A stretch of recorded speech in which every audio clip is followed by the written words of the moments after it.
Are we on? Are we on? Welcome to Basketball Heads Live. I am your host, Glenn Pooh Harding. And oh boy, we have a very special guest.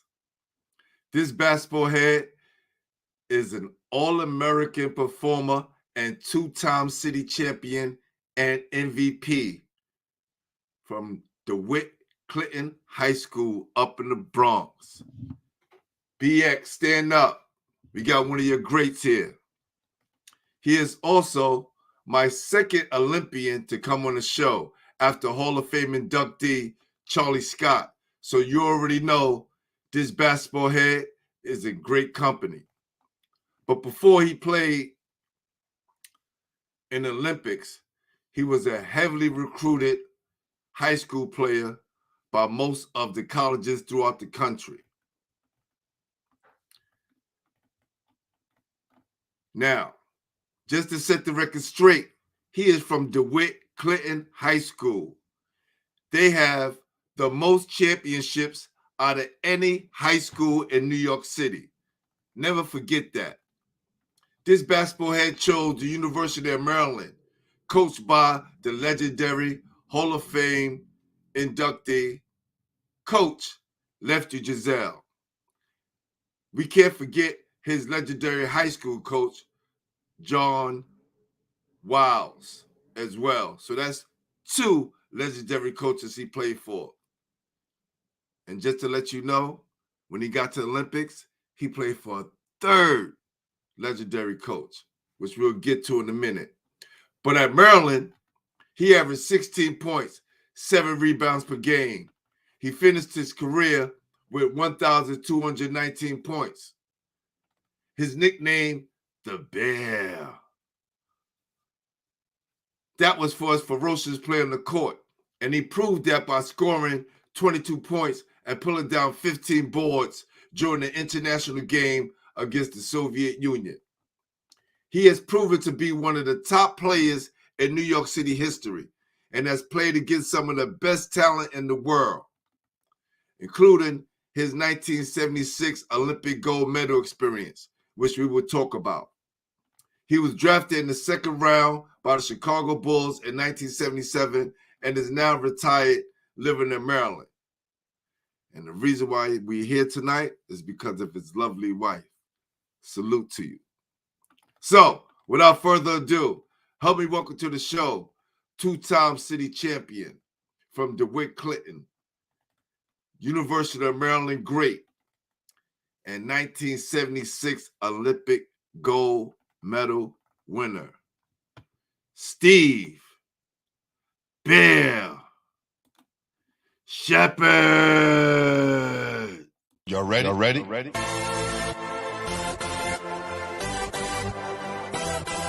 Yes. You have just stepped out into the world of chaos. Where everybody goes hard. Come on. Go hard. Go hard. Go hard. Go hard. Go hard. Or go home. Never back down. You gotta hold your own.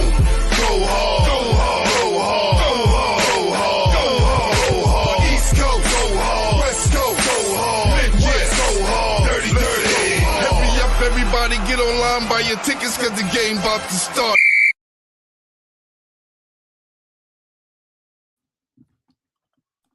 What's happening? How you doing? Ain't nothing to it, my brother. Finally, we are here. Listen, for all you people that don't know, I need y'all to get y'all pens and pencils out and take some notes tonight, because we definitely have a legend on board with us from the Bronx, all right? New York, we going up top tonight, for sure. Welcome to the show, Steve. How you doing? I'm good, my brother. Good. So, Mike is definitely on the check-in. Want to say salute to my guy, Mike. He's on the check-in. You know, your guy. He was hitting me up going, yo, he's on or not? I'm like, Mike, we getting it together, and we finally got you here, brother. So Right. No doubt. This is my second show of today. I have my young guy, Chris C. Williams. He's doing a great job up at St. Ray's. He's the coach of St. Ray's, and he has the Test the Waters Invitational, where he's bringing a lot of the public schools and Catholic schools together to play in a preseason game, which is turning out great. Right. Yes. So tonight is your night, brother. So let's unload, man. Who introduced you to the game? Well, to be quite honest with you, I actually was a football player before I started playing basketball. All right. Me too, Bear. Me too. Trust me, I could go there with you. Yes. Yeah. I was actually, I thought in my thought process, I thought basketball players were soft. Tell him, right? I thought basketball players were soft, to be honest with you. And physically, built wise, my body was more suitable for playing football. I was a very natural, gifted athlete in football, really natural. Right. Nah, I see that, man. Listen, I'm gonna tell you, and I tell a story all the time. I went to Abraham Lincoln to play quarterback. Right. But went to tryouts with my friends because I didn't want to ride the train alone. And I made the varsity team as a freshman, and I was like, oh, that's it for football. Right. Now, it's very difficult to play football and basketball because the seasons sort of intertwine. Yes. Yeah, so that's tough to do that. You can play football and baseball or football and track and field, but trying to be football and basketball is sort of difficult. Yeah, and when your teams is good, they would definitely intertwine because we'll be playing into the basketball season. Correct. You know? So yeah. That's how it usually goes, man. So what part of the Bronx did you grow up? I lived in the North Bronx, right there next to Mount Vernon. We were right there. All we got to do is go up the road. We'll be in Mount Vernon. Yeah. So we were all the way at the end of the Bronx, 233rd Street, 241st Street, where the number 2 train would come in. Right. So we were right there at the end of the Bronx. Wow, that's amazing. And you guys is really uptown. Yeah, way uptown. Yeah. Right. They used to call where we lived the woods. Hey, no Yeah, doubt. we lived in the woods. So tell me, Bear, how was New York City during the time that you was growing up? What was New York City atmosphere like? Well, I mean, you had a lot of great basketball players in New York at that time. I was listening to what's the guy's name? Fly Williams. And all my career, I have never known anybody to get no 40 and 50 points. Not in the Bronx. Who were you playing against? Nobody? Hey, bring that phone down just a little bit. Just bring the phone down. There you go. Well, listen. We have a lot of great ball players in Brooklyn, right? And these guys, numerous guys putting up a lot of points. It wasn't just Fly, with Joe Hammond in Harlem, right? Then they had the P.B. Kirklands, and of course, Tiny would do his thing when he would show up as well, and all the other greats. Yeah. Yeah, but you know what? When I listen to those numbers, I never played against anybody that got 50 on us or 40 on. I could see a guy getting 30, but I ain't never seen too many got the whole time I played as a kid. I didn't know nobody was getting no 50 on us or no 40. Did you ever come down to Brooklyn to play, Steve? No. You know what? And the reason why you didn't go to Brooklyn is because you had to take the train all the way downtown and then take another train to get over the Brooklyn Bridge.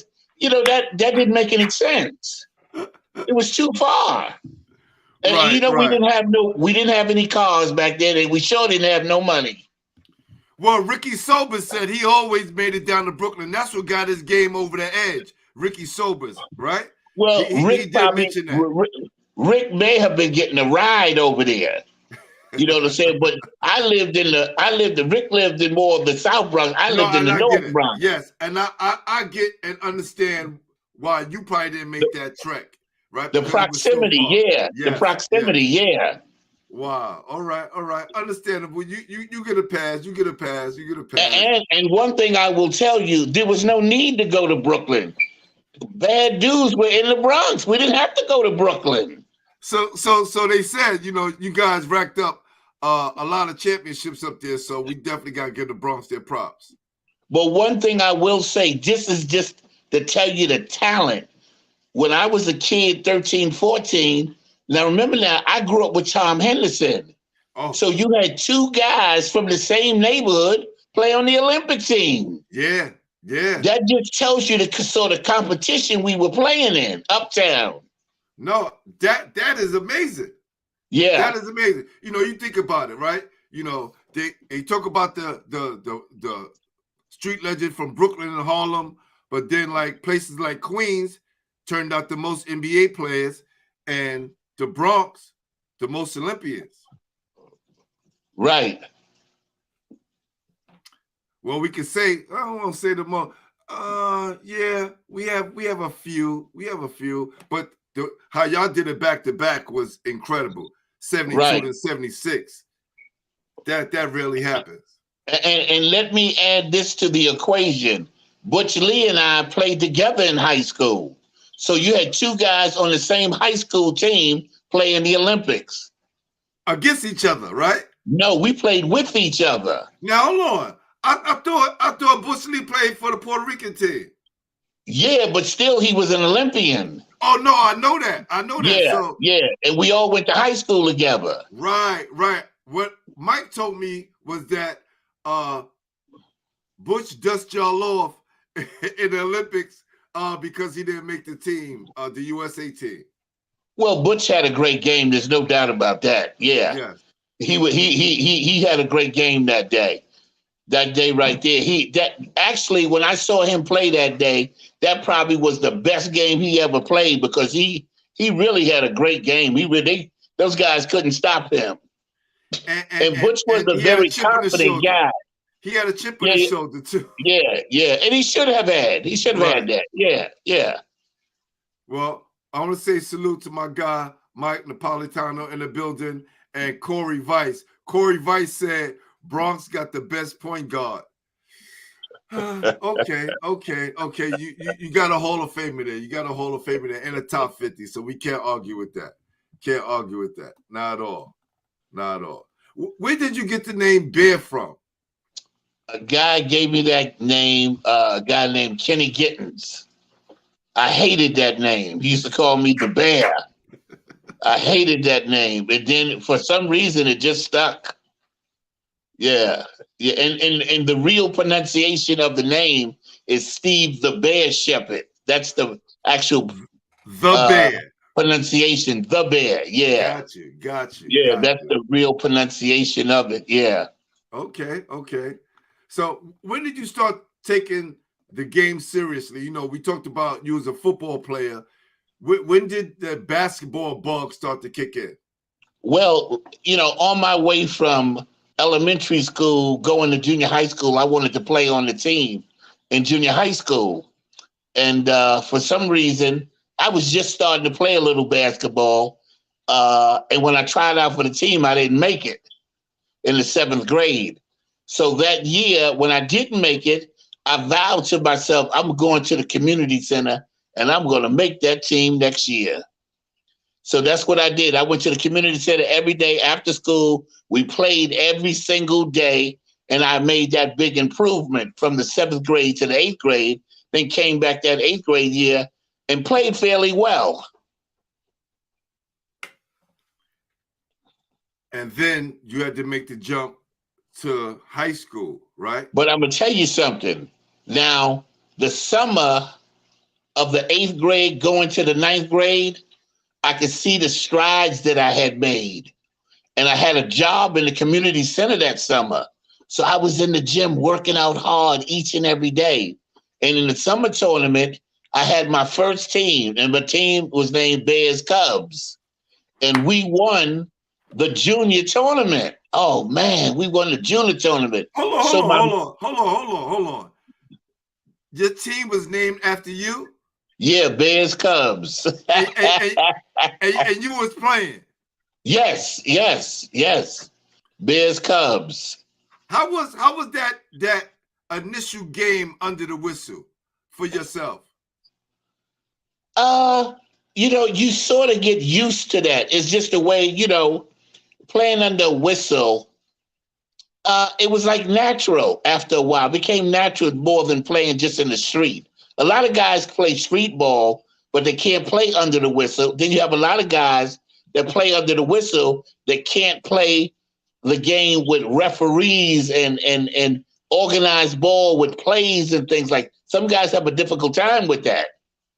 Yeah, and the reason why I asked that question, just to get an overall view of how it was for you that first time playing under the whistle, because usually there's a nervousness that kicks in. Not saying that you can't play under the whistle, but that being your first time, and the fact that you're saying that you were a natural and it was an easy transition for you, that just shows the kind of caliber ball player you were. Yeah, I didn't really have that much trouble playing under a whistle, me personally. But like I said, when I played that summer, the 8th grade, I was sort of struggling. It was hard for me to score because I was trying to learn how to score. And then, like I said, going from the 8th grade to the 9th, I had a job in the gym that summer. I used to go in there before I worked there. I used to go in there and work on my shot, work on my ball handling. And like I mentioned earlier, I played on my own team, which was Bears Cubs. And I had dominated. And my mentor, Mr. Ronald Barton, used to always tell me, when you start to dominate the kids you play for, you need to move up to the next level. So when I was in the 8th grade going to the 9th grade, Tom Henderson and Jackie Knowles brought me up on their team. So I'm playing with the legendary Tom Henderson and Jackie Knowles. I was a little afraid, but I said, man, I'm gonna play against these guys. And I did well, very well. And when I came back from my junior high school year to 9th grade, you couldn't tell me nothing then, because I was confident that I knew what I was doing. It was no doubt, because the summer I had practiced on my game, working on my jump shot, working on your ball handling. And this is where a lot of guys get it confused. You can play basketball, but working on your game is another aspect. Definitely. That's definitely some guys true. don't understand that. Working on your game, conditioning, and playing are 3 different aspects. And a lot of young guys, they don't understand it. You got to work on your game. Yeah, you got guys who are game tested, right? And then after a while, they hit a wall because they're not working on their game, right? Right. Who was the coach? Who was the coach that kind of helped you develop as a player? My mentor, Mr. Ronnie Barton. I lost him going on 2.5 years ago. Yes. Yeah, he was the one. He was the guy that when I was a kid used to tell me I was a celebrity. I thought he was using a curse word. Where'd you go? I'm here. Oh yeah. I thought he was calling me a curse word. he told me I was a celebrity, and you're gonna be all American. You're gonna do this, that, and the thing about this guy is, when I was a kid, I used to see him, and he used to be into music. And then one day, a guy came and got me and said, "Look, Ronald Barton is having a basketball team, and he wants you to play for him." So I said, "Man, that guy can't play any basketball." So my buddy Wilfred Ortez came and got me one morning and told me, "Come on down to the school. He's gonna be down there." So when I went down there, I'm looking at him shooting around, and I said, "This guy don't know nothing about basketball." And then when I kept watching him, he was hitting these long jump shots, and I'm looking at it, and he keeps shooting, and it's going in. And I'm saying, "Wait a minute, man. I think I might have made a mistake about this guy." Then he was dribbling 2 basketballs and doing all these drills and jumping rope. I said, "Wait a minute, man. I think I made a mistake about this guy." And he was everything to me. He was my mentor for 52 years until he passed away. Yeah. Rest in peace. He always encouraged me. Always. Yeah, always. Yeah, I spent a day crying when I heard he passed away. Yeah, because we talked every day. Every day. Yeah. Yeah, so that was tough to lose him. Yeah. Wow. And then of course it was Mr. Wiles. Mr. Yeah, Wiles. we gonna get there. We gonna get there. We gonna get Yeah. there for sure, for sure. Definitely legendary coach, one of the best in New York City history. Who was the best player in the neighborhood? Like, who was the best player when you was coming up? Who was that guy everyone was chasing? To be honest with you, with so many, my first idol was a guy named Ro Brown. Oh God, he was good. When I was in elementary school, I used to go in the park and watch Ro Brown. Oh man, what he went to Clinton. Matter of fact, never played for Clinton. Him and a guy named B.J. Pratt. When I was in elementary school, I used to watch these guys. I would say, man, if I could just be as good as Ro Brown, right. I'd be happy. I'd be happy. Then you had Herman Hamilton, Charles Sweetie Coachman, Earl Mannings. It was so many, Ned Mannings. I mean, it was so many guys that could play. These guys were good. Now, there were so many guys. There were so many guys. And I didn't mean to cut you off because you mentioned something that was important, right? When you talked about the first guy that who was the first guy you talked about, right? Ro Brown. Ro Brown. Who never played high school ball, right? Yeah, There's so many guys in New York City who were great ball players who never played high school ball, who never took it to the next level. Right. And we got to shed light on those guys as well, because those are the guys who kind of inspired us and made sure we did what we had to do. So we got that is correct. That is correct. And you know, it's two guys that I have to give them their propers. And I always tell my buddy Victor Kelly, Mr. Incomparable himself, Victor Kelly, this guy was put fans in the seats to go watch him play. Then there was another guy that played with Ricky Sobers, and I'm surprised he didn't mention his name, a guy named John Bum Hondo Adams. John Adams was a great player. And I always tell him, I say, John, you was one of the baddest guys I seen in the New York area as a kid. And let me tell you what his game was like. When he shoot the shot, sometimes he didn't shoot for the rim, and not too many guys could shoot the ball that goes off the backboard and bank in, like the bank shot. Yeah. He could shoot like that. Tim Duncan, yes. Yeah, he could shoot like that from the top of the key, shoot the ball, and it banks in the basket. And I used to watch him. I said, oh, man, this guy is bad. Yeah. And then there was some guys that I played with, a guy named Kevin Edge. Now, I used to be on the bench. Kevin Edge was the gorilla. He was the gorilla. Yeah, Kevin Edge was the gorilla, and a guy named Larry Williams. Those guys could really play. I'm sitting on the bench watching them. Yeah, they was tough too, man. These guys were tough. Yeah, they were tough ball players. Yeah, Mike mentioned Ollie Taylor. That also went to Clinton. Ollie lived in the building down from me. We lived right next. The buildings were right next to each other.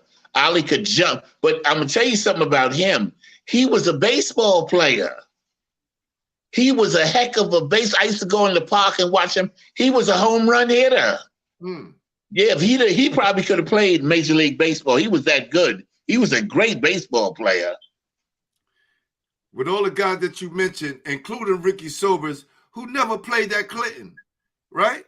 No, he didn't play at Clinton. And when we go back to Nate Tiny Archibald, he was ineligible all 3 years, and he only played 1 year.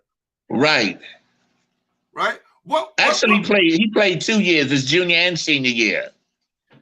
Yeah, you sure? Yeah, he played 2 years, his junior and senior year. Matter of fact, Ollie and him played on the same team. Ollie was a senior, Tiny was a junior.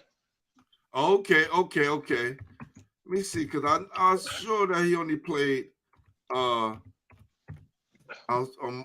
make sure I got my. Now I don't know if he played the entire season his junior year. Right. He was. I think he was ineligible a lot. But he did play his junior year. I have a picture of him on that high school team. Okay. He played with a guy named Mike Schweitzer, Bubba Dukes. It was a bunch of those guys that played on the team with him. Wow. That's amazing. Look, I met this bus driver. I'm gonna get his name right now. His name AJ. He was a Clinton alum. What happened was, and he passed away, and I'm so upset right now because I can't remember his last name. It'll come to me in a minute. Well, anyway, let me just tell you the story, right? One day I'm talking to this gentleman who drive our buses for our kids in my high school. Right. And, you know, I'm telling him about this new channel I started, this basketball show, and I'm talking about New York City great basketball players. And he starts diving in and saying, you know, I play high school basketball. And I said, really? And he said, yes. I said, where did you play? He said, I played for DeWitt Clinton High School. I said, no way. He said, yes. So we started to talk, and, you know, he was on that team with Tiny. Oh, okay, okay. He said he was, you know, he came off the bench. Oh, man, let me make sure, because I want to make sure I get his name right and pay him respect, because he is someone that that I think should be mentioned, and I should have had this already prepared, but I'll get to it. Well, he was telling me about all the greats that played, and you know, the people that came before myself, and I was doing some research, and I found the team he was on.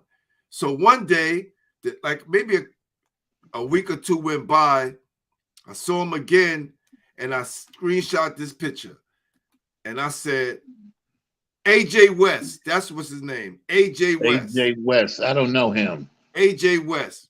He was on the 1967 team. It was early on. It was early on, right? And I'm saying to myself, this is amazing. And he had the same smile back then that he have now. So I pointed to him, I said, yo, this got to be you, West. He said, yo, where did you get that picture? Right. He said all of my pictures had burned down when my mother's house had burned down, like all my pictures and trophies. Okay. And I gave it to him. I bought him on a show. This is during season 1. We're in season 3 right now. And it was just an honor, you know, to have someone who was a part of that lineage, right? Because things in time has changed.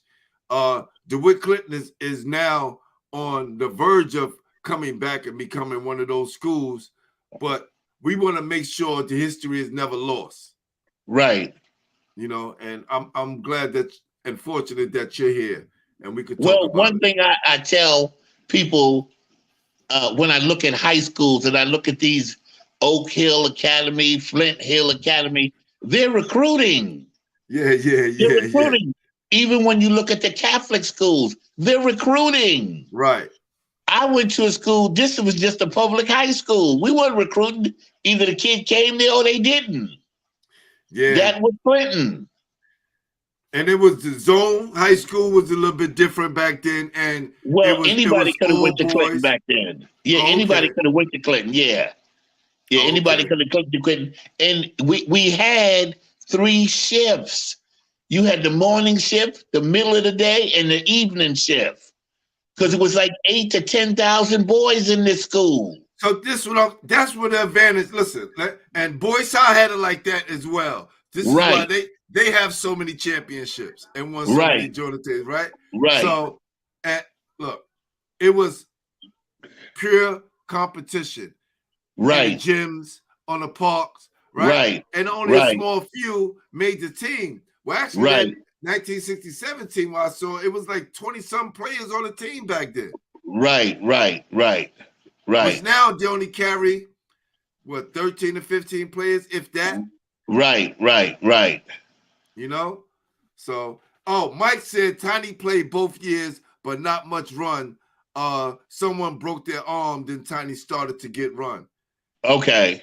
So we talking about a top 50 player in NBA history coming off the bench and not get much burn because there's so much talent at DeWitt Clinton. Right. Look here. Woo! When you went to Clinton and you put one of those jerseys on, you felt like a pro. you felt like a pro basketball player. Right, right. No, You did. You felt like a pro. Oh my God! I played for Clinton. What? That's right. Yeah, Wow. you felt like a pro, man. You felt like a pro. What year did you enter Clinton? And how was your transition? 1970. 1970. And what happened when I went to Clinton, I was a little bit of an egomaniac. I thought I was the greatest of all times. and when I went to Clinton in the 10th grade and they put me on the JV, I said, wait a minute, man. I'm not a JV player. I'm a varsity player. So when they kept me on the JV, I kept saying, you know what? There was another school, Columbus High School. Right. And I was going to transfer to Columbus because I knew I could go over there and start as a sophomore. So what happened was some guys, Mr. Wiles, felt that they shouldn't be on the team because they were doing a little street activity. And he brought me up to the varsity, and he told me this years later, he knew I could play, but he had that no sophomores could play because I was one of the only sophomores to ever play at Clinton as a sophomore back then. They didn't have no sophomores playing on the and start on the varsity as a sophomore. Hey, that's a heck of an honor. Yeah. That's a heck of an honor to start as a sophomore at DeWitt Clinton High School. Wow. Look, y'all have two Hall of Famers, Dolph Shays and Tiny Archibald, right? We talking about Olympians, and so much credibility for that school, right? So kids, y'all need to understand, right? There was history before you got here, okay? And the more we study and know our history, it'll give us a better chance for you guys to navigate your life through basketball and as a professional and whatever you do a lot easier. This is the reason why we do these shows, so we can pass the knowledge down to the youth so they can, stay connected and we can bridge those gaps, So we're gonna keep this going on because I'm having fun. I'm having fun. I read somewhere during the first year, your first semester, you had some trouble inside the classroom. You mean in college? And how did you overcome that? Was it in high school or college? College. Okay. All right. So we're gonna get there. We're gonna get there because maybe I had the two confused. So in school, you was pretty much a really good student because there's no way you go to the ACC and get recruited by those schools not doing what you need to do in the classrooms. Well, let me say this to you.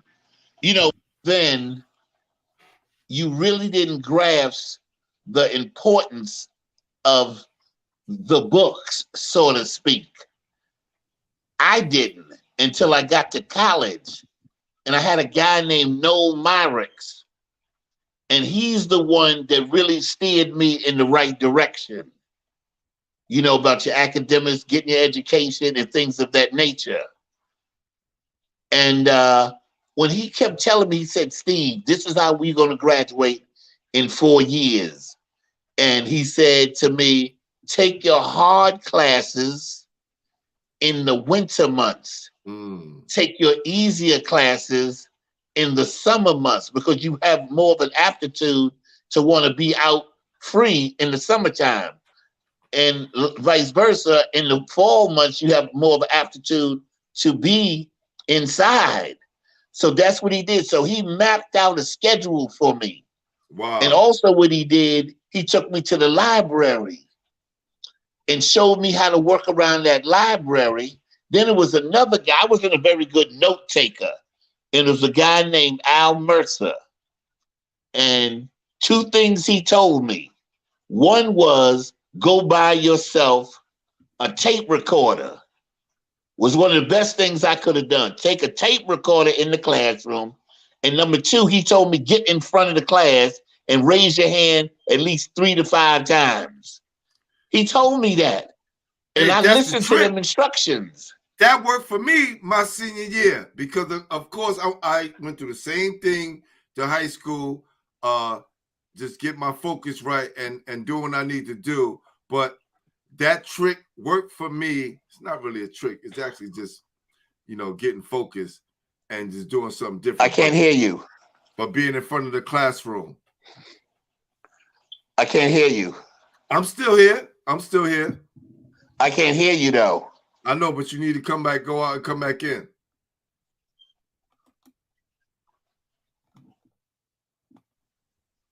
Okay, right. I can't hear you. Go out and come back in.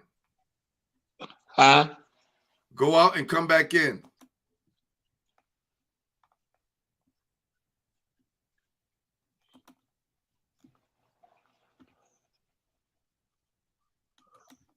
Go out and come back in. Go out and come back in.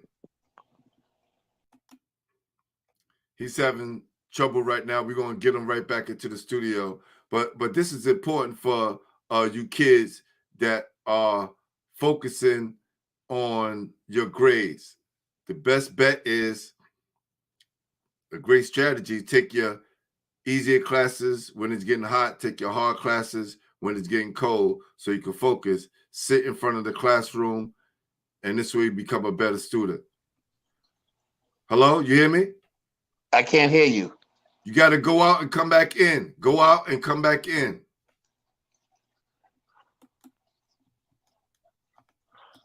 Can you hear me? So we're going to wait for him to come back in the studio. I want to salute.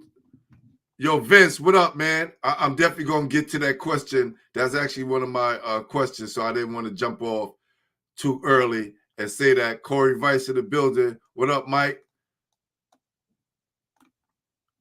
Yeah, Oak Hill. I won't say Oak Hill stole Rod. I think Rod had to go there. The same reason why I had to go to prep school is to get my grades better, right?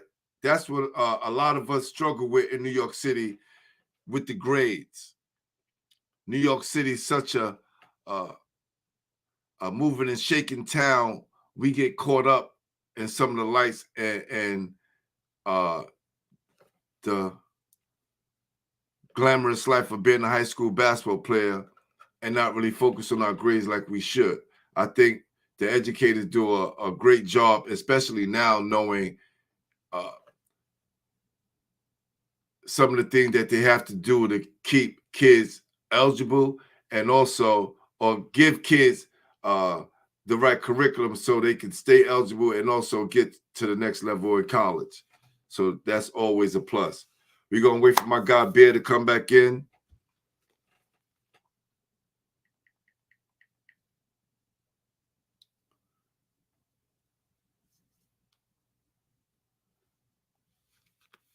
Let him know I had to kick him out because he couldn't hear me. People probably calling his phone, and sometimes this happens. So I want to make sure that he's able to get back in.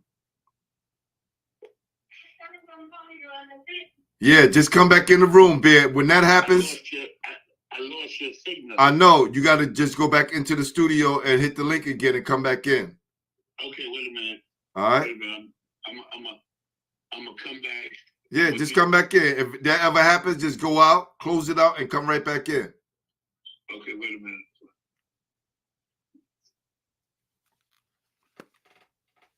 So, and of course, I'm gonna need y'all, people in New York City, especially those people in the Bronx area, to come up to St. Ray's and check out the Test the Waters Invitational. All right?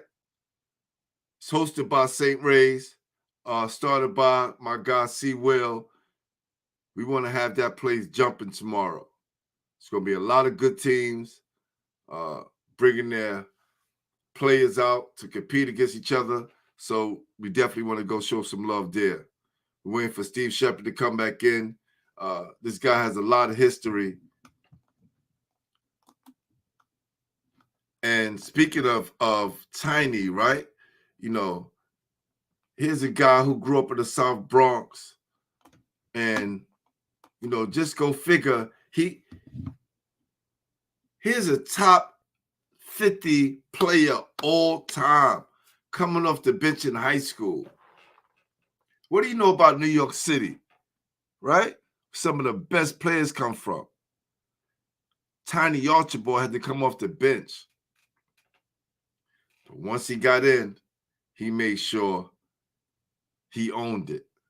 And from then on, nobody in New York City could touch him, because basketball is a game of confidence, right? You got to have confidence in basketball. And once your confidence is at an all-time high, it makes your game so much better. You can ask guys in the NBA, once you lose your confidence, you can play at the highest level and be one of the greatest ball players. But once your confidence is gone, it's a wrap. It's like a horse with a broken leg. Now, could you regain your confidence? Yes, but it's going to take time, maybe another team and a special coach to get you back on track. Really? Ben Simmons' father played for South Bronx High School? I didn't know that. And then he moved out to Australia. Wow. I didn't know that. Thanks a lot, Corey. That's what time it is, man. Right? It's that basketball brotherhood, that family that sticks together and put you up on things that, I never even knew. I didn't even know that Ben Simmons' father was from this area. There's so much history, so much rich history that needs to be shared. This is why I'm glad Steve Sheppard was able to come on tonight and share his story. Steve, you make sure you use your white phone. Make sure you use your white phone, not your phone. Your phone is not going to connect. Your white phone is fine. Just go and press the link again. It'll bring you right back in. Make sure you use your white phone. Your phone,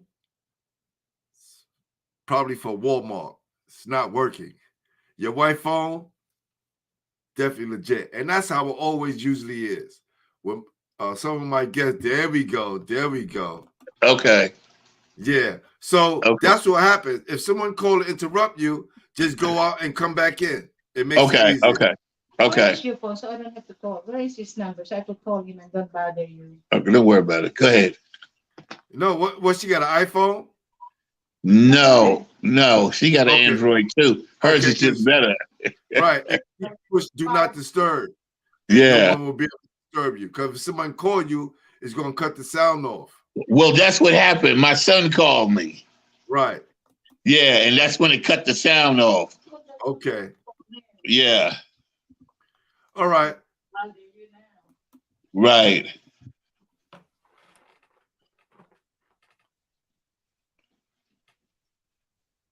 From what I'm hearing, my guy Corey Vice told me that Ben Simmons' father played for South Bronx High School. Ben Simmons, did he? Ben Simmons' father played for South Bronx High School. Yeah. Tell him. Yeah, I don't know Ben Simmons' father. No, I don't know either, but the fact that one of my guys just said that, let me see. High school. Yep. He played for South Bronx High School. He did. South Bronx. The name of the school was South Bronx High School? It says played for South Bronx. Yep. I never heard of that school. Listen, I'm looking at it right now on Wikipedia. It says, a New York City native, Simmons attended South Bronx High School in the Bronx before playing college basketball at the state of Oklahoma. Okay, well, maybe that school opened up after I left New York. Oh, yeah. Yeah, that's probably why I'm not familiar with it. Okay. Yeah. So tell me about the legendary coach John Wiles, and what kind of person was he, and what kind of coach was he? Oh man, John Wiles, man. I just tell your wife we can hear her in the background, so she's up there. Yeah, okay. John Wiles was just he was a man of integrity and he just was a great basketball coach. I just can't say enough for Mr. Wiles. I mean, he told you the right things to do, and maybe you didn't always want to do it, but he was telling you the right things to do, just like your parents would. And I mean, he was preparing you for off the court more than on the court. If you were listening to what he said, yeah, everything that he told me was the truth. And Mr. Wiles was about doing things right. Cheating and all that kind of stuff, that wasn't Wiles. Wiles was the guy that did things by the book. Yeah, he was a man of true integrity. Wow. Yeah, I got the utmost respect for him, man. True integrity. Salute, Coach Wiles. Yeah, yeah. And I mean, just in the practices that we did, the fundamentals. You didn't touch a basketball for 2 weeks and working on defense. Oh, man. But I'll tell you this. Dean Smith's system, really, that was tailor-made for my game. University of North Carolina, I have to say that. What they did down there was same thing we did at Clinton, and it was tailor-made for what I did. Tailor-made for me. Yeah, that whole system that he ran. Well, we definitely gonna get there. We're gonna figure out why you chose Maryland instead of North Carolina. All right, so we're gonna get there. Right. Like, what year in high school did you start to come into your own? And who was some of the competition that you played with that helped you build your game to where it needs to be? Well, I was always of the mindset of you had to work hard. And I tell you what I did when I was a kid. When we used to play in the citywide actually helps you to get your game together. And it's always like this. You probably know this as well as I do. You don't get better during the season. You get better in the summertime. That's right. That's how you get better, is in the summertime, because when you're in the season, you're in the season. Right. Getting better comes when you working on your game in the summertime. Yeah, that's when you're going to be confident, because everything you've been working on, now you should be up to par, because when you've worked so hard, you have a certain mentality and confidence level, because I know I can do this. Right. And that's what that does. I know I can do this. There's no doubt in my mind that I can do this. And this guy can't stop me. So, yeah, you get better in the summer. That's always been my philosophy. The conditioning, everything is in the summer. Now, when you go into the season, you're going to be fully cut because you're ready to go. Right, right. Yeah, you're ready to go now. Man, I done worked on this all summer long. I'm ready. Yeah, I'm ready, man. Hey, this guy is not going to stop me. I'm gonna bust his chops. What year was you playing citywide? Oh, wow. Ever since I was like probably 14, 15, 16 playing in the citywide. And what I understood about the citywide was they used to play the kids around 11, 12, 1, 2. And what I realized about that is we're playing out here in the sun. So what I used to do is I used to run around the projects in the heat so I could be ready and do 100-yard wind sprints with one of my buddies, Mel Solomon. And we used to run 100-yard wind sprints at Cardinal Spellman High School. Wow. So my attitude was, I'm working this hard. So now when I go down there in the hot sun, I'm not tired at all because I've been working out in this heat. Yeah, so I was ready to, like I said, I was ready to go. And the harder you make me work, now I got to take it out on you. Yeah. I got to take it out on you now. Yeah. And also my attitude was, if I'm going to ride the train from here downtown, I got to win the game. I can't come back losing. We got to beat these guys. It's your court, but today it's my court. That's right. That's the attitude you have to have. And for you people out there, let you know the legendary citywide tournament was started by Brooklyn's own Lester Roberts, straight from St. John's Community Recreation Center, Brooklyn, USA. And that's something I just found out in the last 2 years. So salute and rest in peace to Lester Roberts. Yeah, Citywide was a great tournament. Great tournament. Yeah. All the ball players come from everywhere to play in that Citywide. Right. If you want to test your skill level, play in the Citywide. That's right. That was a hard brand of basketball, that Citywide tournament. It was tough. Who did you battle with, Bear? Who was your competition? I tell you, in the Citywide, it was a guy, tough ball player, a guy named Artie Green. Oh. He's from Patterson Projects, not the one that went to Taft. Okay, but the other Artie Green that would come out of Patterson. Got you. Artie was a beast. Yeah, Artie was a beast. Now, left-handed, could bound, could run the floor. And him and I used to have some battles. Ricky and I used to have some battles too now. Really? Yeah. Ricky and I used to have some nice games against each other. Yeah, Ricky and I used to have some nice games against each other. Because the first time I saw Rick, I had came down to the Citywide, 161st Street, and they were calling Ricky So Blessed. They was calling Ricky So Blessed. I said, who is this dude? They was calling him Ricky So Blessed. I was like, what? Yeah, Ricky was something else, and Ricky would dunk on you in a heartbeat, man. Yeah. Ricky would dunk on you in a heartbeat. We at Claremont. That was another place people played at Claremont. And I saw Ricky come down between Tom Henderson and a guy named Ronald Springer and spun to the basket and dunked on them both. And the crowd went crazy. They was all over the place. Oh, my God. Yeah, Ricky would dunk on you in a heartbeat. Wow, Ricky Yeah, he throw it in your face. And see, I always tell Ricky this. I never seen a guy do this. Ricky played every position. And then to define his game into a point guard, two things about that. You had to be extremely talented, but you also had to be extremely intelligent to do that. And he was able to transform into a point guard. Yeah, that's not easy. No. And that's on not the highest easy. level. And on the highest level, he put UNLV on the map. Yeah, that's not easy to do. But I saw Ricky do that. Yeah. I saw him do that. I seen him play the 2 spot, the center, the forward, the guard, all over the place.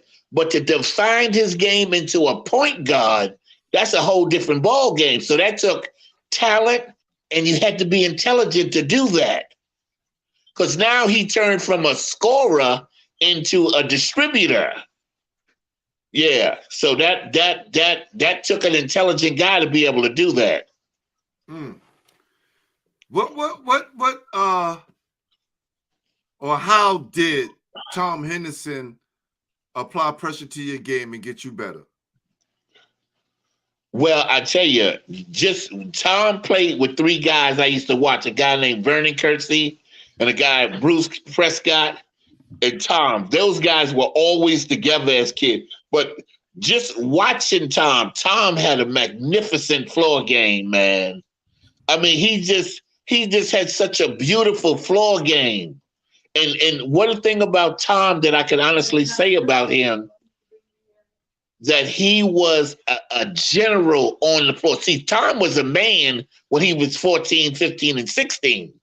So you knew when you got on the floor, he had a certain command about himself. And he had that as a kid. They called him the floor general. He was that. Yeah, he was a natural leader on the floor. He was definitely that, man. No doubt about it. Yeah, he had a command just being on the floor, the way he talked, the way he carried himself.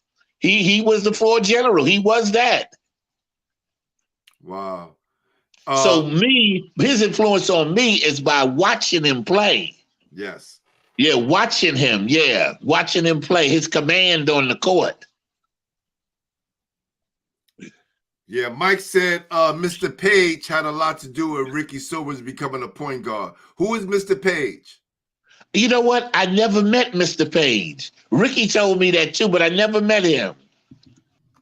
Yeah, I never met him. But they tell me, I think he was a police officer.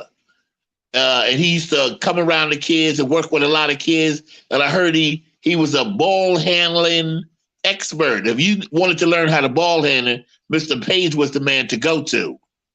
Mm. But like I said, I've never met him. All right. So let's talk about those city championship runs. All right. We're going to talk about the first city championship that you guys won. And we're going to talk about that second city championship run when you got MVP at Madison Square Garden. All right, so let's take me through the first one and then, bring us back to the second one and how. Okay, the first one. Okay, the first one, and I say this in my judgment, Ernie Douts from Boys High was the baddest high school basketball player I ever seen. From then and now. That's what I think, in my judgment.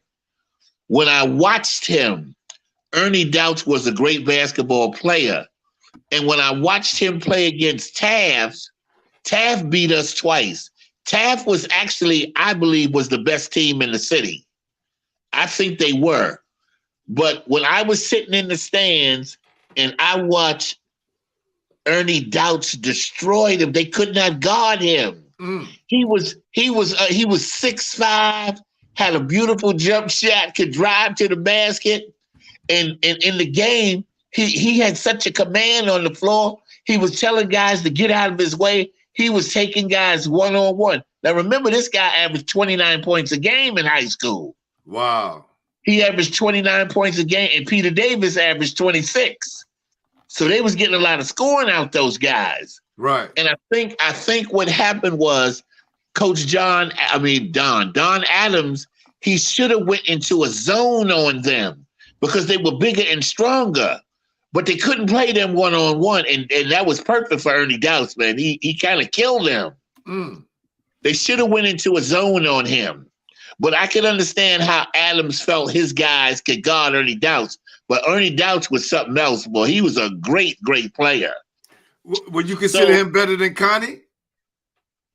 Different kind of player. Different kind of player. Yeah, different kind of player. Certain guys have a certain style. He was a different kind of player than Connie Hawkins because Tiny had attributes that some guys can't copy that. Yeah, and then Ernie Douts had a game that some people couldn't copy the way he played. Mm. But when we played Boys High, Mr. Wiles, I'll never forget this. He comes into the locker room and he says to us, he says, men, he had a habit of putting his hand on his hips. He said, Boys High is good, but they can be beaten and we're going to beat them. I was like, wow. Mr. Wiles said we could beat them.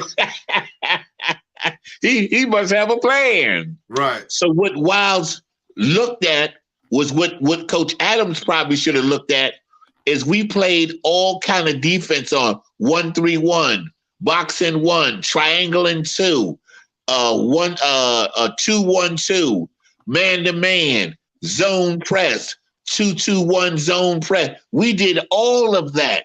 Then on offense, we did the 4 corners, me in the middle. We had, the 2 guys on the side, 2 guys low, me handling the ball in the middle. And that was the first time and last time we ever did that. Wow. So you got a sophomore handling the ball in the middle, in the clutch, in pressure. So he trusted me enough. He had enough faith in me, Steve, you're going to get in the middle. Mm. And you're going to handle the ball. And in the clutch, triple overtime, I'm handling the ball in the middle. And, I'm doing my thing. He showed us what to do. And we executed it. We executed that and went to the first overtime. It was a tremendous game. Went to the second overtime and triple overtime. What a game, man. 73-71. I'll never forget that. 73-71. Classic. And Ricky told me, and I heard a couple of people say this, that they say that was one of the greatest games in New York City history of high school basketball.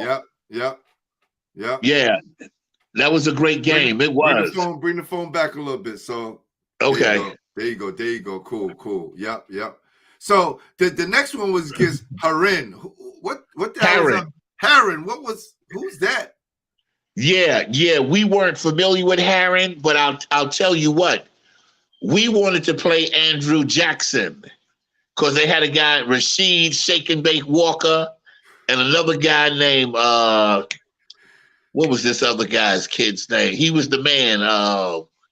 Oh man, I can't think of his name right now. But we wanted to play. What year was it? 1973. Nate Rebels is his name. Nate Rebels. Okay. Nate Rebels and Rashid Shake and Bake Walker. We wanted to play Jackson. Right. We wanted Jackson. So what happened was Harin was playing Jackson. Harin was up by about 17 points with maybe 7 minutes to go. So people started leaving. Right. And I couldn't believe it. Harin came back and beat them. That's crazy. That is crazy. We were leaving the Garden, and Harin came back and beat them. They were down by 17. Wow. And Harin, because Lindbergh Cheese Johnson played on that team. Cheese, yes. I keep hearing a lot about this Cheese Johnson. Yeah, he was good. Wichita State. Yeah, he was good. And Ernest Ivory was their main guy. Ernest was tough. And it was another guy, Burns. I think his name was George Burns. He was good too. Right. But Ernest was their main guy, Ernest Ivory. Ernest was tough. He was a tough ball player. And we played a very helter-skelter game with them. And it was back and forth till, we sort of started to take command towards the end of the game.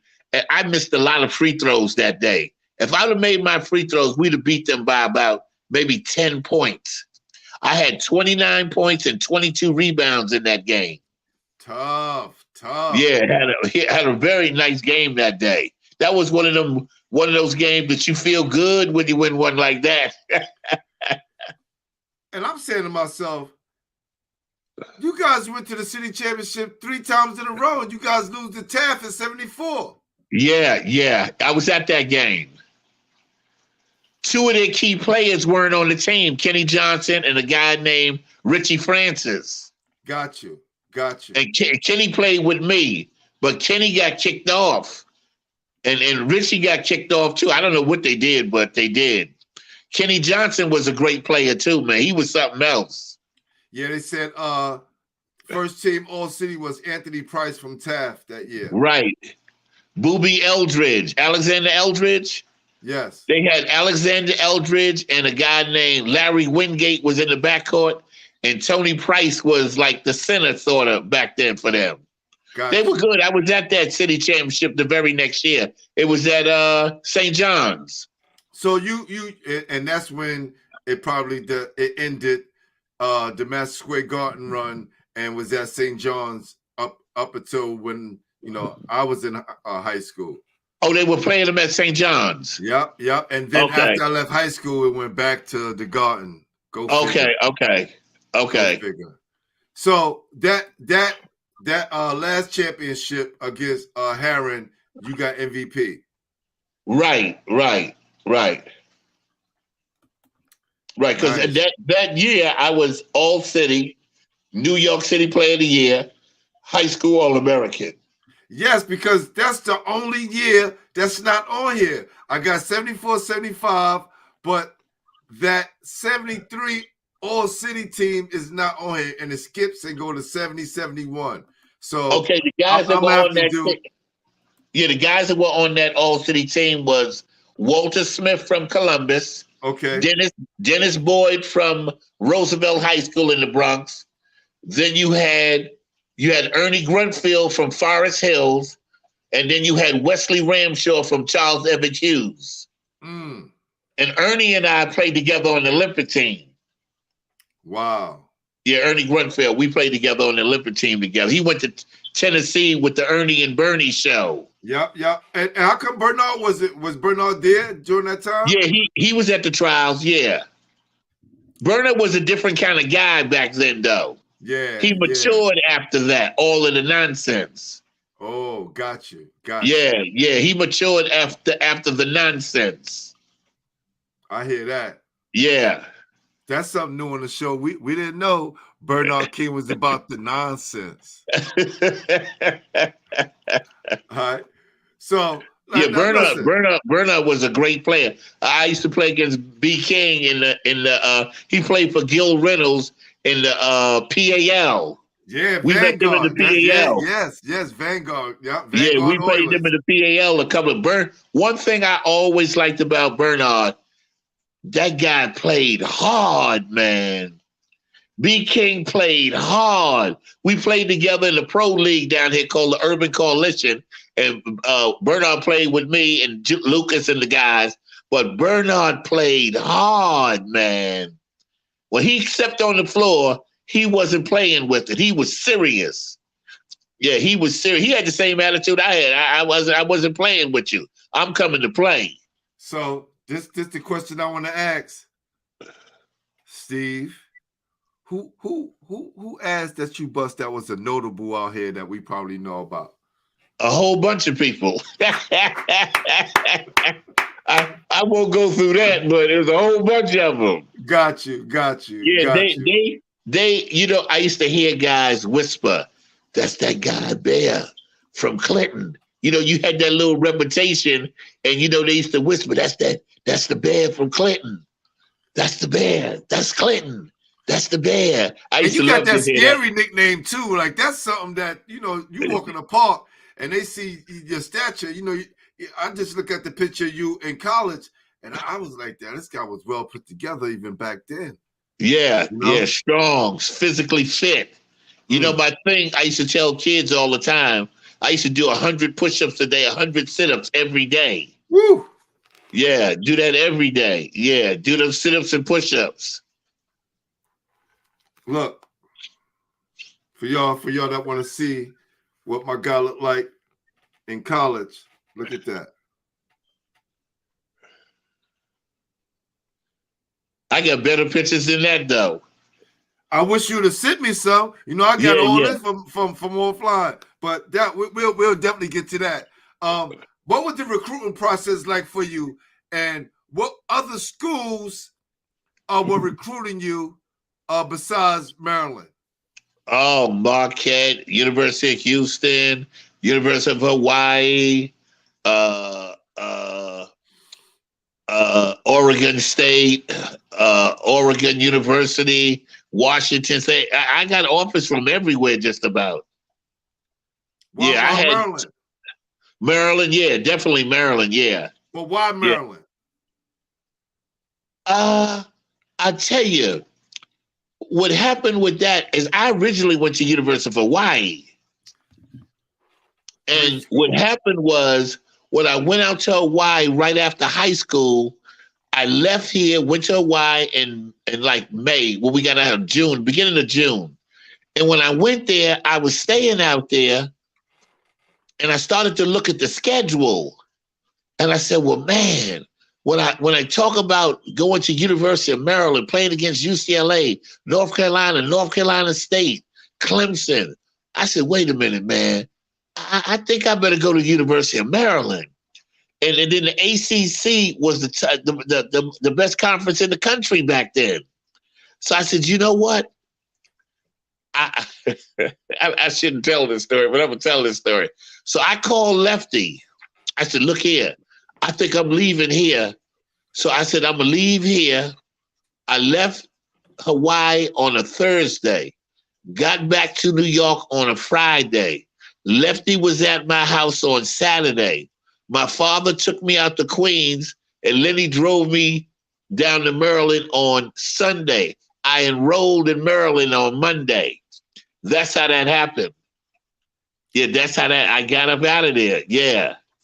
And Lefty, well, from where I hear, he's the guy who, will come to the neighborhood and, and show up.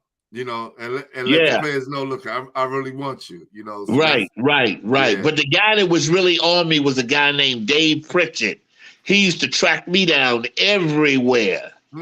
He came everywhere looking for. I couldn't go in the park without seeing this guy. Where was he from? Where was he from? He was from. Dave Pritchett was somewhere down south somewhere, but he got the Maryland assistant job when I first was coming to Maryland. He was the one that really was on me hard. And then the first time I saw Lefty was at the public school Catholic school game at CCNY. That was the first time I ever saw Lefty Giselle. And he came in there with a big cigar. He had a silver dollar in his hand, flipping it like he was Humphrey Bogart. Wow. And then when I came down to Maryland on my visit, he kept talking. And I'm going to tell you something. Walking in Cole Fieldhouse as a kid, seeing that gym, I was like, oh, man, they're going to be calling my name in here. The Bear. The Bear. I can see it now. You know, playing against UCLA. Oh, my goodness, man. That's a thrill for a kid, though. You know, coming out of high school and you go into a gym like Cole Fieldhouse. That's sort of overwhelming to a degree. And then you're playing against UCLA, North Carolina State. That's a thrill, really. And John Lucas was on that team as well, right? Right. Look, well, he was my roommate in college. Wow. Yeah, he was my roommate. Listen, I caught him late when he was at Houston. And when I hear, you know, the stories, right, they would let us know he was just a great player coming out of Maryland. And he was early on before he got to Houston, what kind of dynamic player he was. And he was a dynamic player at Houston. But to see these guys early on, you got to see him fresh, man. Like, right. Was he a bad boy for real? Yeah, John could play. And I'm telling you what made John exceptional is he played tennis. He was a 4-time All-American in tennis. Wow. So the tennis game actually helped his basketball game, and vice versa. The basketball game helped his tennis game because that lateral movement, he was quick as lightning.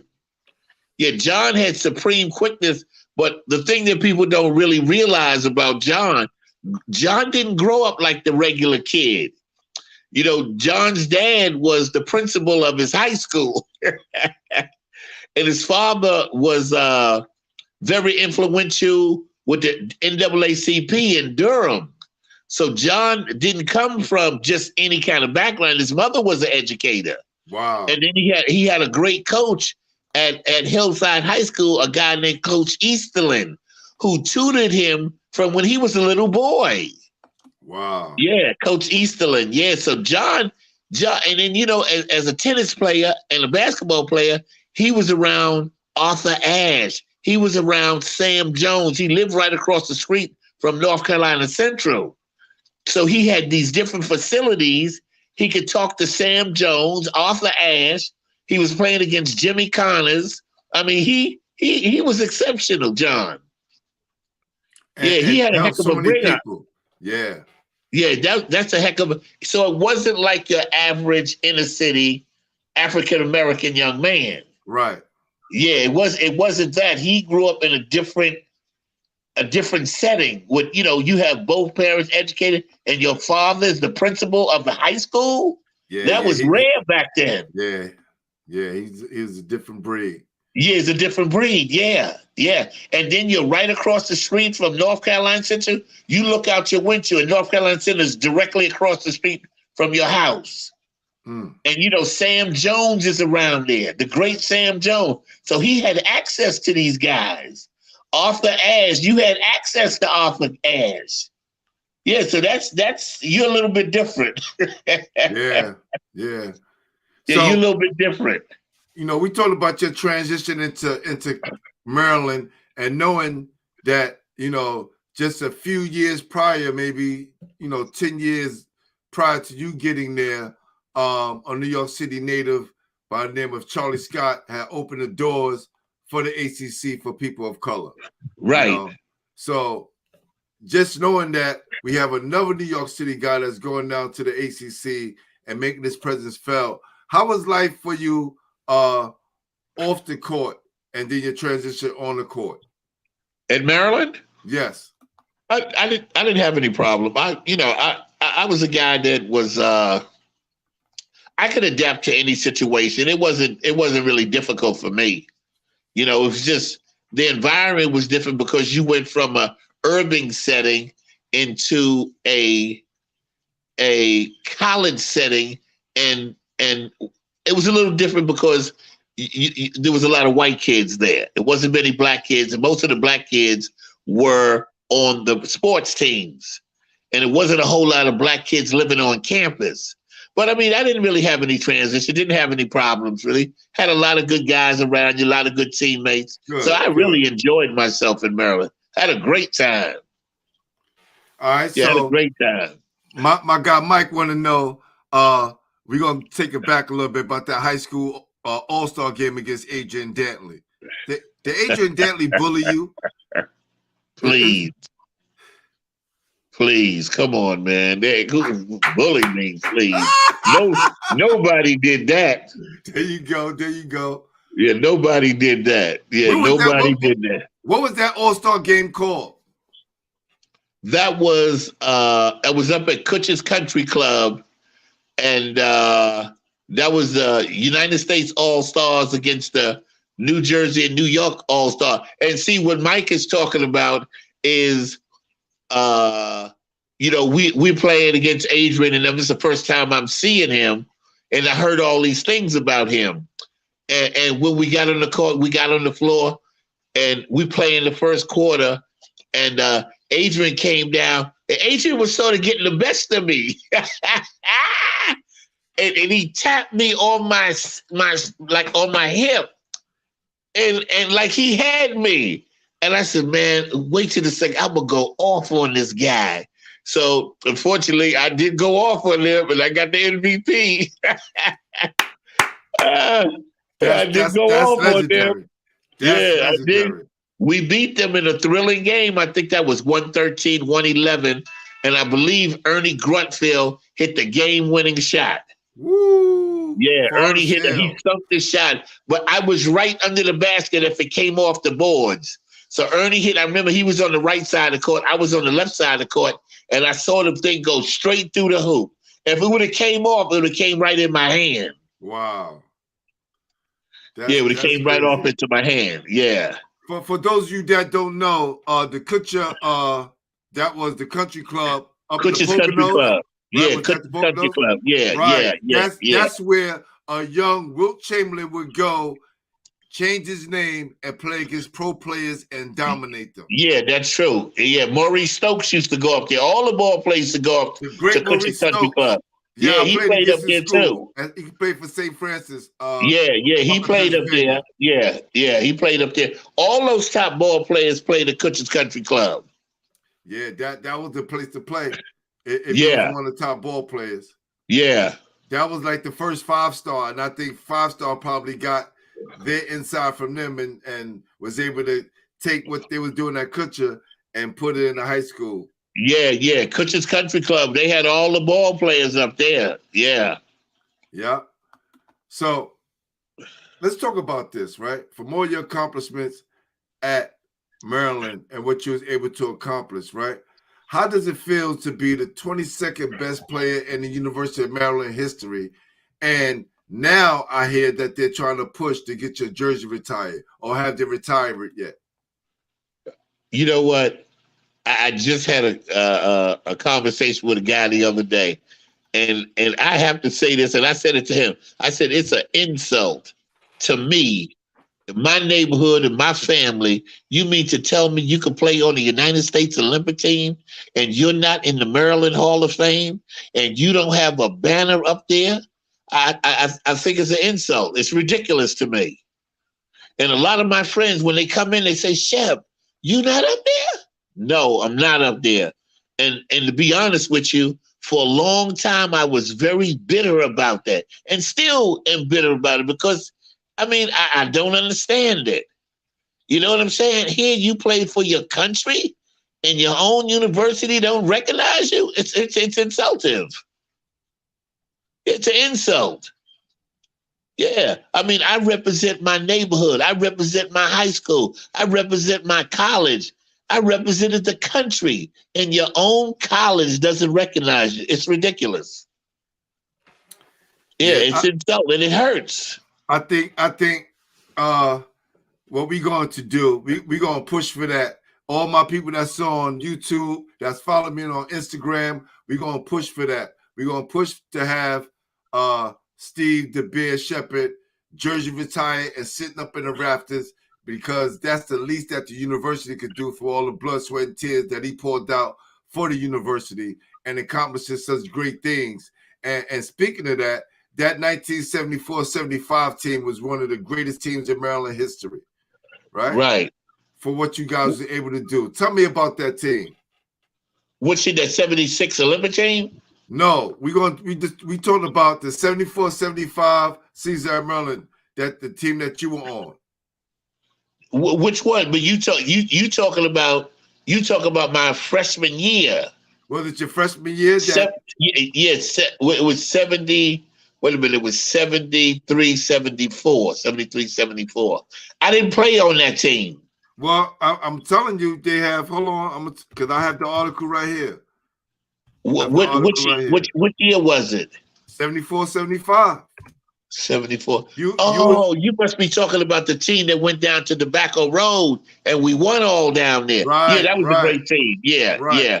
Right. We were one of the only teams that swept Tobacco Road that year. Won all our games on Tobacco Road. Yeah. Yes. That was a great team. Yeah. Yes. Brad Davis, Mo Howard, John Lucas, Owen Brown, Tom Roy. Yeah. There you go. Yeah, that was a great team. Yeah. Right. Yeah, we lost to Louisville in the semifinals. Got you. Yeah, we lost to Louisville in the semifinals. A guy named Phil, I can't think of Phil's last name. Philip Barnes. Philip had a great game on us. Junior Bridgman was on that team too. Yeah, Junior Bridgman was on it. Ricky Gallen, Junior Bridgman, Al Murphy, Wesley Cox. They had a good team. And the coach was Danny. What was his name? He was a former coach at UCLA. I'm looking right at his face. I just can't remember his name. Denny Crum. Yeah, Denny Crum was the coach. Yes. Yeah, Denny Crum. Yeah, he was the head coach. He was a good coach. They had a good team. It was a tight game. Just around like the last 6 or 7 minutes, they kind of broke away from us. They got out on Philip Barnes, had a couple of moves and a couple of steals, and they beat us by about 9 or 10 points right there at the end of the game. They broke the game open on us. Yeah. Wow. But it was a great game. It was a great game. How tough was David Thompson back then? David was something else. You know, it's very difficult to stop a guy when the ball's being funneled through him every time down the court. You're not going to stop a guy like that. Tell him if you got the ball on all possessions every time. Yeah. No matter who you are. Yeah, no matter who you are. He has the ball. He's a great player. And the ball's coming to him 90% of the time. And he's a great scorer. He's going to score on you. You're not going to be able to stop him. You may be able to contain him to a degree, but you're not going to stop a guy like that that has those attributes that Dave had. Dave can shoot the ball, and he could shoot 3-pointers where there weren't no 3-point shot. Talk that talk. And could jump out the gym. But even more impressive about David Thompson was he was a nice guy. I'm good. He was a nice guy. Yeah. No, he was a nice guy. Yeah, he was a great guy. Dr. J was like that too. He was just a nice guy, man. Very nice guy. Wow. That's awesome right there. That's awesome. I want to put this up right now. As you can see, I got 1976 Olympic gold medalist. All right. We're going to put some respect on my guy, Steve, the Bear Sheppard's name, and we're going to hit up the University of Maryland. I want everybody to tag the University of Maryland and let them know that New York City legend All-American and gold medalist winner should be up in their rafters. And especially if he's their number 22 player all time, okay, in school's history. 16 points, 7 rebounds per game. That's in the ACC, people. That's the highest level of college basketball. So we want to put some respect on that. And he also was drafted in the second round. All right? And I'm going to tell you something. The reason why I went in the second round, a lot of people don't know this. I only played half the season my senior year. Ooh. I had a strained Achilles. I missed half the season. Wow. That's why I went in the second round. A lot of people don't know that, though. Yeah, I had a strained Achilles. I only played half the Wow. So you talked about having Dean Smith as your Olympic coach, right? Right. And you said the office that he had at North Carolina fit you perfectly. Fit me perfectly. Yes. Explain why, how. Because like I could shoot the ball. I could handle the ball. Unfortunately, at Maryland, things were a little bit different, but I won't go into that. Now, you know, when you tampering with a young man's confidence level or changing his game, which a lot of coaches do, yep. If you recruited this guy, let him play his game. Thank you. Yeah. Thank you. Yeah. Let him play his game. And I can shoot the ball. People say, "Oh, you can't shoot." Yes, I can. But when people tampering with your game and your confidence, and see, I realized certain things were going on, and I couldn't let that hinder me from getting to the NBA. I'm going to make it to the league. That's my goal. But now switching it off to Dean Smith's system, Dean was this way. If you had a 15-foot jumper, you better take it. He encouraged that. Yeah, he encouraged that. So if you had a 15-foot jumper and you didn't take it, you were running suicides after practice. That was Dean. That fits it, right? In a nutshell. Very fundamentally sound coach. And I was mentioning this earlier when you was trying to come back onto the show, how important a basketball player confidence is. Because besides our raw skill and ability, that confidence is the next thing that takes us to the next level. It takes us over the top. And Right. you can have a coach that pulls the plug on that confidence and it can shift your whole game. You can say, everybody used to tell me, how come you're not shooting your jumper? How come you're hesitating? Well, there's forces around me that's creating this atmosphere. And it's definitely that. And I have a buddy that he tells me all the time, he's killing your game, man. He's killing your game. So to me, why do you bring a kid in your program and you don't want him to play his game? I don't understand that. Yeah, let him play his game. I mean, I can handle the ball. I can shoot the jumper. I can create my own offense, but you're not letting me handle the ball. You're not letting me shoot my jumper like I shoot. Because I used to love to watch Jimmy McMillan when Jimmy McMillan was at Columbia. Jimmy McMillan, yes, yeah. Then I used to watch Cassie Russell. Then I used to go work out at night and shoot by the moonlight because I used to hear Oscar Robertson doing that. So I'd be out there shooting my jumper from the corner. Bang, bang, bang. And man, you get to the school, I can't shoot my jumper no more. Get inside. Come on now, man. Bear, I went to the same thing at Fairleigh Dickinson.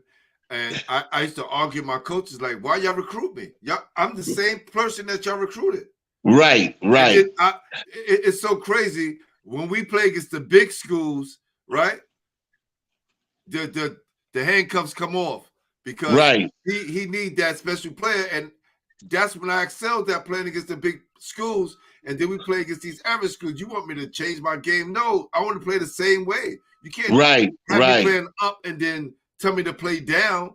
I don't know what that is. Right. So I understand you, brother. I understand you on that. Right. Right. Why don't you let this guy? You saw what he can do. Why don't you let him do it? Now I'm gonna tell you something. Another guy who knew my game very well too was Al McGuire. He said, Steve, I know what you do. And he said, you play like a player I had, but you're better, which was George Thompson that played at Erasmus Hall. Yes. George went to Marquette. And Al McGuire was sitting with me, showing me diagrams. I know what you do, and you'll be a star here at Marquette. Mike should have went to Marquette because the guy knew what you can do. And he loved city players. Yeah, he loved city players, and he saw what I can do. Sam Worthing with the Marquette. Yeah. Man, this is a great interview, by the way. Thank you, brother. Thank you, because I'm learning things every day when I have someone on the show. And just when you think you have done your research, there's more to be learned, right? So appreciate you. Now, back then, were there 7 rounds in the NBA? Say it again? Was it 7 or 8 rounds in the NBA? It was like 10 rounds back then. Ooh. Yeah, you could have been a 10th round draft pick. And I'm going to tell you something about the NBA back then. It used to have 15 guys on a team. Then they dropped it to 14. And when I played, it was only 11. Wow. 11 guys on the team. Sometimes 2 guys get hurt. You can't even practice. Wow. So now they done got that thing back up to 15 players. That's 4 more jobs. Yeah, 4 more jobs. And just think the ABA had just collapsed when I came into the league. The ABA had just gone under. Now, that was a whole different set of rules there. That was more jobs for players. Yep. Yeah, more jobs for players. So, you get caught in the numbers game and, you can get weaseled out real quick. Did you play overseas? Did you go overseas? Yeah, I played over in Santo Domingo, Dominican Republic, and I played in Uruguay, and then I played in Italy. Yeah, I played over in Italy. Nice. Yeah, played over in Italy, yeah. And I had a chance to play in Belgium, but I had just got back to the States, and one of my good buddies, Phil Blunt, got me a job with Health and Hospital Corporation. And I said, you know what? That's it for me. After I started working, I said, that's it. That my career is over. That's it. Got you. If it's one thing about your basketball journey that you could change, what would it have been?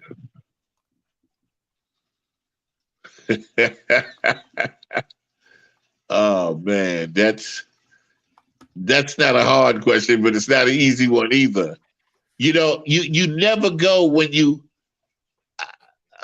How do I want to put this? You never know if you look at another situation how it would have turned out. So I guess I would say I would probably go to Maryland again. I just wish things would have went a little bit differently. Bring the phone down a little bit. Yeah, I wish things would have went a little bit differently. Yeah, I wish things would have went a little bit differently because maybe if I didn't go to Maryland, I might not have played on the Olympic team. If I went to Marquette, if I went to North Carolina. So, I can't speculate. So, I just have to let that one go. It's just like I went to the Department of Corrections here. I should have gone to the police department. And I regret that. Yeah, I should have went to, my buddy was the chief of police here, and I should have went to the police department. I should have, yeah. Or the U.S. Marshal Service, yeah. So, I would have loved to have been a police.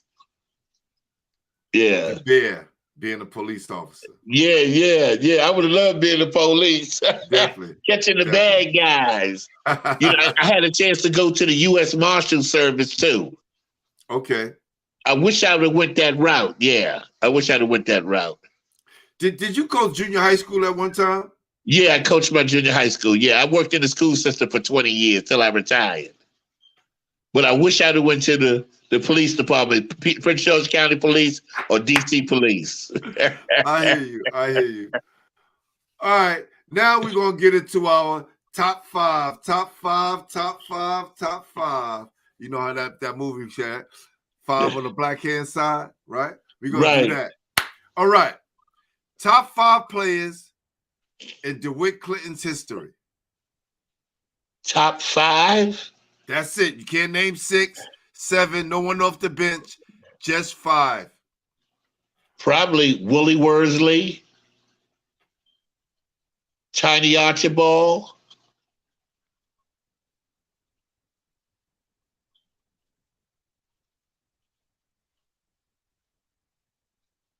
Ron B. Hagan, Tom Henderson. That's 4. One more. I thought I got Pablo Robinson, Tiny Archibald, Willie Worsley, Ron B. Hagan, Tom Henderson. That was 5. That's 5. I need to get if Tom Henderson's still around, and definitely Willie Worsley, because I enjoyed the movie, especially Willie Worsley. Like, that was one my favorite character in that movie, Glory Road. Right. Because they told me Pablo Robinson was something else. Pablo, I don't know where I heard that name.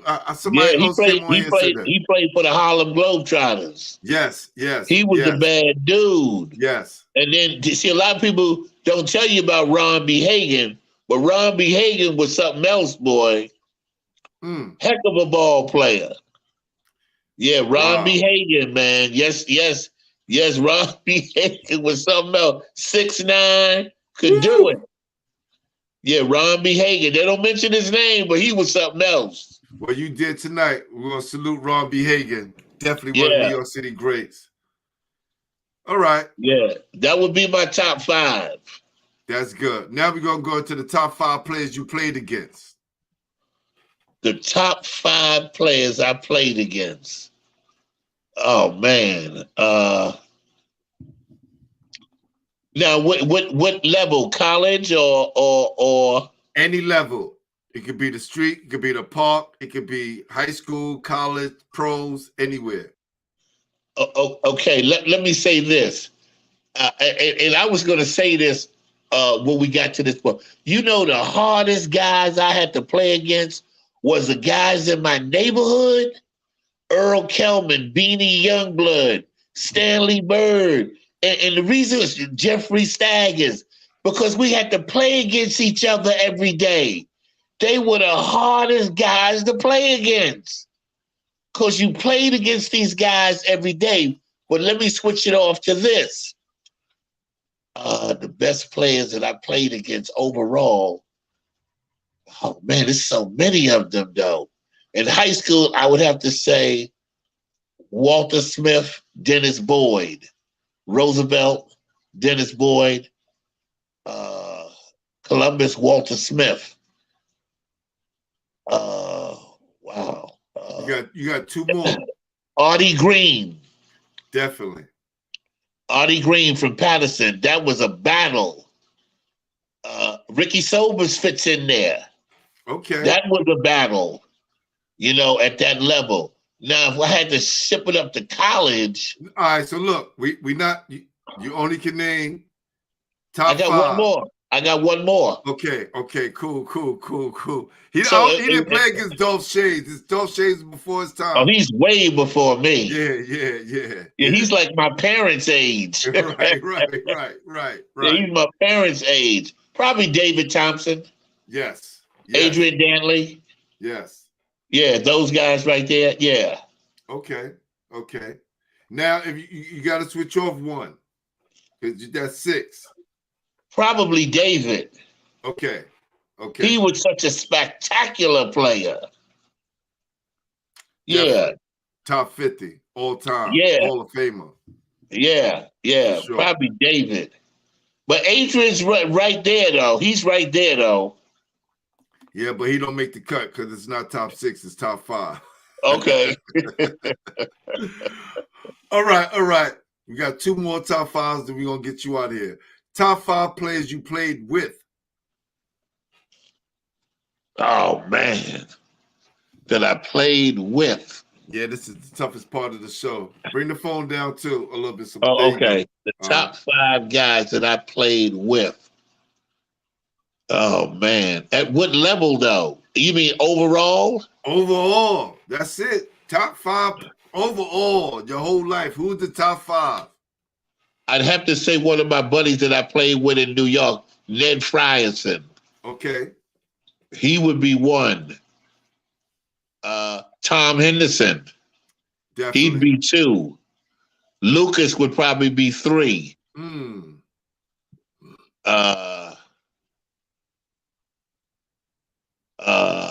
Dang, top 5. Butch would be on there. Lee. Butch Lee, yes. Yeah. That I played with. One more. Oh man. That I played with. I'd have to go with my buddy Kenny Johnson. Okay. I would play with Kenny anywhere. Kenny was this guy, I tell you, was a heck of a ball player, man. Yeah, Kenny Johnson. That's solid. Last but not least, top 5 players in New York City history. Top 5, Kareem, Dr. J, Tiny Archibald, probably Connie Hawkins, Joe Hammond. Woo. Now, before we leave, tell me just a little bit something about Joe Hammond that a lot of people don't know, because I never saw him play. We only hear the stories. Joe Hammond, man, when I seen him play, he looked like he was floating in the air. He had a beautiful jump shot. He just was pure. I saw Joe on a documentary maybe 2 or 3 years ago, and I saw him shooting free throws. He didn't miss.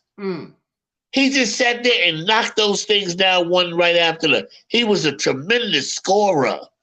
He could score. That's why they call him the Destroyer. He could play, but he could jump out the gym, man. Yeah, he had a beautiful game. Nice game. Yeah.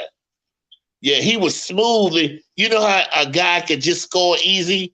He had a beautiful jump shot. He could take you to the hole. He had a heck of a game on him. Yeah, he had a heck of a game.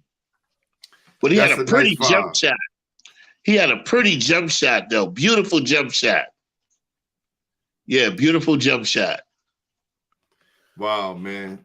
Now, I want to thank you. I want to thank you, Steve, for coming on the show. I'm glad we got it right and we didn't push it back to December, because I was so waiting for you for tonight, and a lot of people was. So a lot of people tapped in tonight.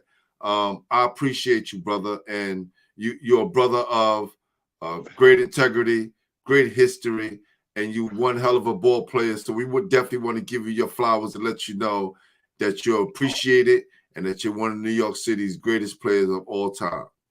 Okay, I appreciate that, brother. No doubt, I appreciate that. And tell your wife thank you, because without her, this wouldn't happen. So, yeah, she let me use her upgrade phone. There you go. There you go. And thank you, Mike, for nominating you. And now it's your turn to nominate somebody else. So when you got that in mind, you let me know who you want to nominate, and we're gonna keep this brotherhood going, man. I'll tell you right now who to nominate is Victor Kelly. Okay. Victor Kelly. Oh, okay. Man. Yes, Lord. Victor Kelly. And you hit him up and you put us in contact, and also hit up your guy Butch Lee. I did reach out to him, but I know he's going through some things down there. Let him know you was on Basketball Heads. It's a must do for New York City basketball. So I appreciate that as well. Yeah, Victor Kelly. Yeah.